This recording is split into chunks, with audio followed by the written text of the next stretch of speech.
Mare, Kathryn Bernardo nag-open up sa naging relasyon nila ni Daniel Padilla. Pahayag ni Kathryn, I've only been one to relationship that lasted for 11 years. I've learned so much from my past relationship.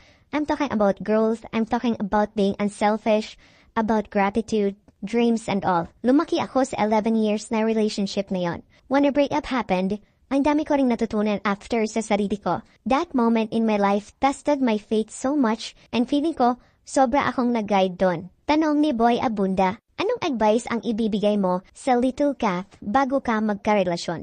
Sagot naman agad ni Kathryn, nothing. I don't regret anything. Ayoko siyang pangunahan. I want you to experience all the happiness. Alam kong maraming mag-question nun, but it was 11 beautiful years. And kung ano yung nakikita niyo ngayon, ang laki nung park ng 11 years na yon. Maraming netizens at fans naman ang nagsabi na kung ganito sana ang sinabi ni Kathryn dati ay hindi sana mababash si Daniel Padilla. Yan lang, Mare.